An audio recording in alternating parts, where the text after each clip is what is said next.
Hey, what's going on guys? Welcome back to my channel. As always, I would like to express my gratitude from clicking on this video. Thank you. So you guys have probably heard a little bit about the 245 companies from China is getting delisted from the Nasdaq and NYSE. So in this video, I'm going to cover a little bit about why is this happening and why is China not complying to the American rules and how is it going to affect us retail investors. So if you would appreciate the effort that I put into my videos, please smash that like button, subscribe, turn on the post notifications, and follow my social links right here or in the descriptions.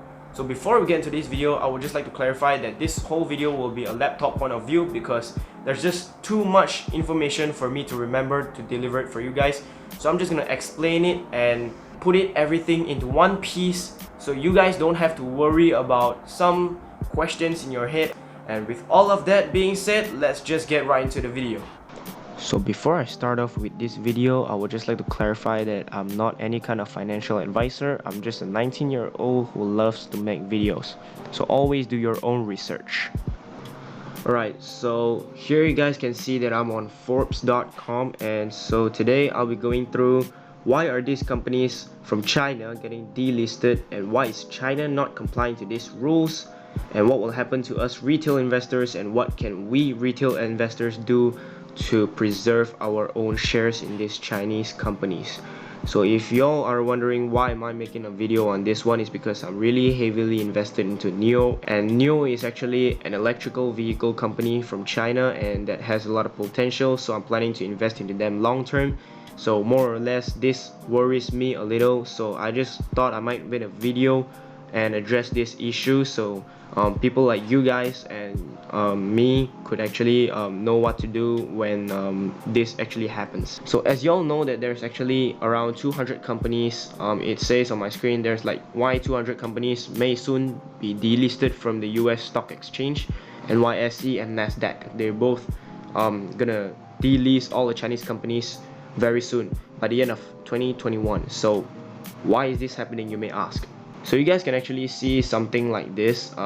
Unless foreign companies are compliant with the Sarbanes-Oxley Act, SOX. So if you are wondering what SOX is, or SOX, I don't even know how to pronounce that thing. SOX is actually companies' paperwork regarding their financial reporting by the corporations and to require a formalized system of checks and balances in each company. Why the United States actually requires papers like this is because they want to protect the public from fraudulent and erroneous practices by corporations and other business entities. So what America wants right here is that a full transparent of their accounts, their company's audits, so that the companies don't lie about their revenue or stuff like that, so we investors would be protected. So you may be wondering, why are the Chinese companies not providing this type of papers? Because I had the same question as well as soon as I saw this whole news going on, because China has their own reasons and this is one of their reasons. It sounds like a fairly simple demand, and it is, but this excerpt from the China Law blog demonstrates why this has become a hot button issue. So these regulations are applied with rigor against US and European companies that list in the US, but Chinese companies are entirely exempted from such oversight. So right here, basically, you guys can actually see that the Chinese government takes the position that allowing a foreign agency like the US Securities and Exchange Commission or the PBOC to audit Chinese companies on Chinese soil is an offense against Chinese government sovereignty. A state secret, the audit reports cannot be allowed to leave China. So what basically this means is, I think Chinese companies are not allowed to leak their own audits out of China. So I guess that's what they're trying to say, because it's an offense against Chinese government and sovereignty, for whatever reason that is. So I guess that's actually one of the reasons why China is not providing their papers towards the US. So right here you can see that the US is basically saying that if you want to be listed on our exchanges, then you have to abide by the rules that are applied to all the other companies. China said no, we have a standoff, and if the Senate bill ultimately becomes law, the US is ready to crack down. So people like me and you who actually invested into Chinese companies from China, you may be wondering what's gonna happen to our shares. So here it says, If you own shares of a stock that gets delisted, nothing really changes. You still have your ownership share in the company, but that means of trading your shares and the value of your shares could be drastically different.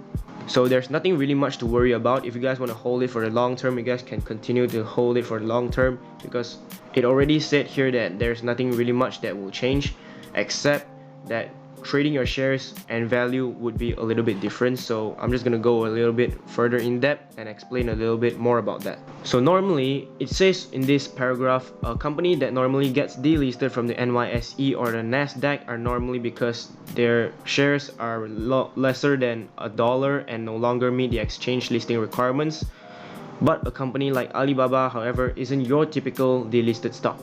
These companies would probably just list their shares on a different exchange, but a smaller pool of buyers and sellers affect the potential value. So right here, I've actually read this article from CNBC. It says US institutional investors and US residents who want to own shares in these companies will simply buy them in Hong Kong.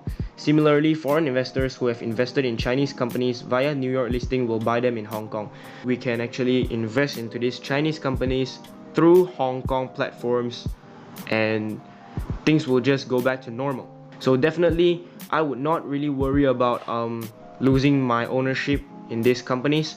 I would definitely go find a platform or a way to invest through Hong Kong to these Chinese companies. So right here, we can actually tell that that's the message from Trump administration to Chinese firms listed in US stock markets, which have until January 2022 to comply.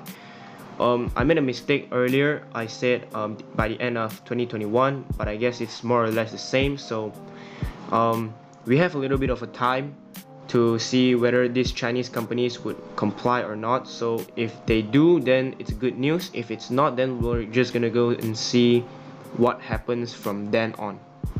So this total of 245 Chinese companies have been listed in the US with a market capitalization of $1.88 trillion as of July 28. The 23 firms' total market cap amounts of over 87% of the total market cap for US listed Chinese companies. So you guys can actually tell that there's a big amount of percentage in the American stock market that China company has actually taken up. So to actually get them delisted is not going to be that easy. It would definitely take some time.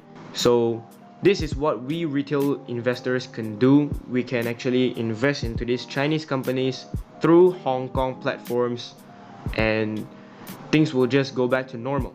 So there's nothing really much to be worried about. There's always opportunities here and there.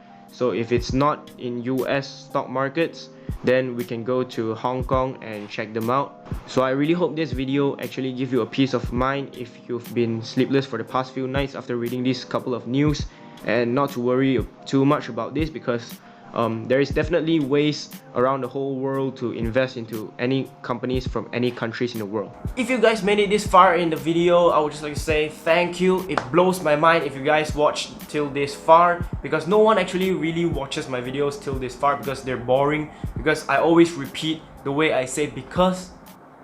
Anyways guys, thank you for watching. Subscribe, turn on the post notifications so you don't miss out on a new video, and leave a comment on what you think. So I will see you in the next one.